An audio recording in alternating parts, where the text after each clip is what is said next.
नमस्कार। अनोद अकेडमी नई किरण नया सवेरा में आप सभी का हार्दिक स्वागत एवं अभिनंदन है। मैं अनुज सिंह टीजीटी हिंदी पद पर 15 वर्षों से कार्यरत हूं और वर्तमान में पीजीटी ग्रेड में काम कर रहा हूं।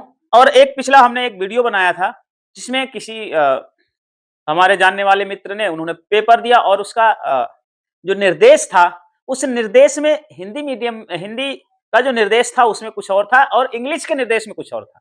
तो हिंदी का निर्देश उसने भेजा, हम भी स्कूल से आए थे। स्कूल से आने के बाद उन्होंने कहा ये बहुत गलत हो रहा है। अच्छा, शायद उसने भी कहीं किसी ने वीडियो बनाया होगा, उसको देख करके वो घबरा करके मेरे पास भेजा। हाँ, और बोला कि ये बहुत गलत हो रहा है। हमने कहा रियल ये गलत है। नोटिफिकेशन को हमने देखा, नोटिफिकेशन में एक वर्ड यूज हुआ था एग्रीगेट, और इसके बाद जो निर्देश हिंदी निर्देश हमने देखा उसका जो दिया था सकल वो प्रत्येक भाषा।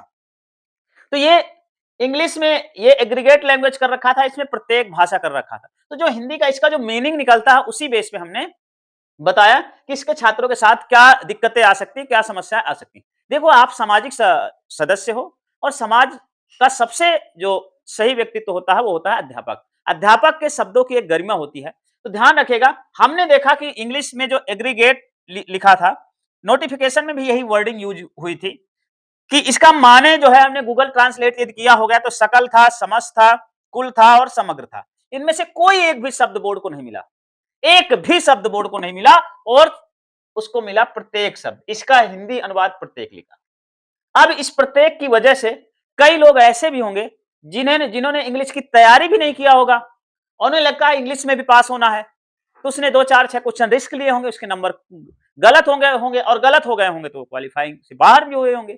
अच्छा, वो इसलिए क्वालिफाइंग से बाहर हो जाएंगे, इस पूरे संदर्भ में उस छात्र की कोई गलती नहीं है। गलती किसकी है? ये नोटिफिकेशन सही माना जाए या गलत माना जाए, देखा जाए तो ये जो निर्देश दिया गया था वो पूरी तरह गलत था कि हिंदी माध्यम के बच्चों के लिए ऐसा हिंदी के लिए। और कई लोगों का ये कमेंट था कि ये जो इंग्लिश और हिंदी में कोई विवाद होता है तो अंग्रेजी ही वैलिड है।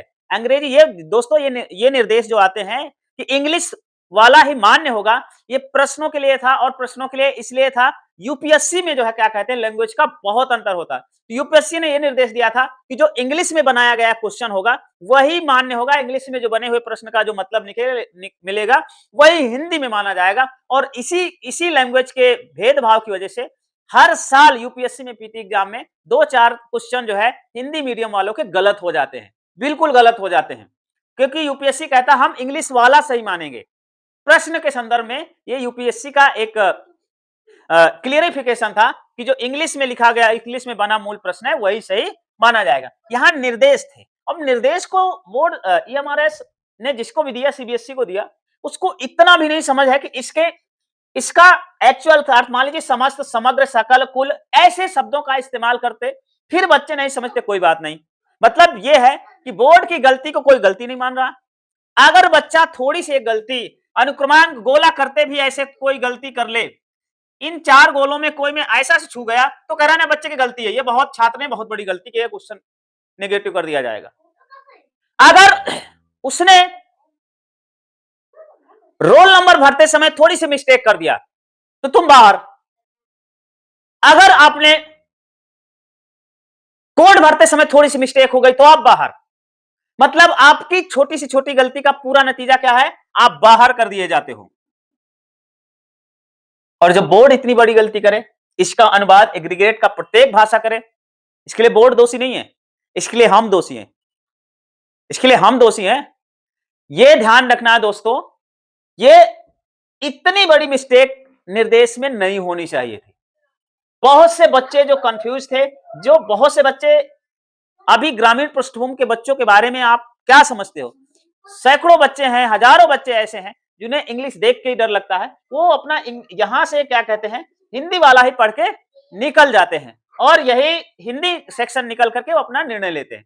तो हो सकता है इसका उन बच्चों के लिए थोड़ा सा असर पड़ा हो। खैर, हम ईश्वर से प्रार्थना करते हैं कि आपका जो ये फाइनल हो, एग्रीगेट के आधार पर मूल्यांकन हो, और आपको इससे डरना नहीं है। कई बार मेरा पिछला वीडियो बनाने का उद्देश्य आपको डराना नहीं था, ये अपितु ये था कि अगर कहीं ऐसा मंशा हो, छुपी मंशा हो कि किसी का नुकसान करने के लिए हमने ये शब्द रखा है, ऐसा भी हो सकता है क्योंकि बड़े लेवल के खेल छोटे लोगों को समझ में नहीं आते हैं। तो बड़े लेवल के खेल में हमारे साथी ना उलझ जाएं, इसके लिए हमने सतर्क किया था, सावधान किया था।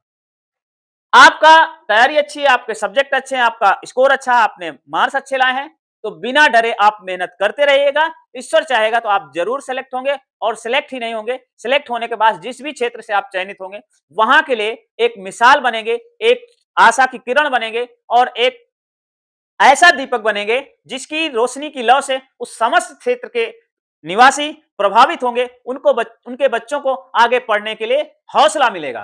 तो दोस्तों, मेहनत करते रहिए, मस्त रहिए, स्वस्थ रहिए, तंदुरुस्त रहिए।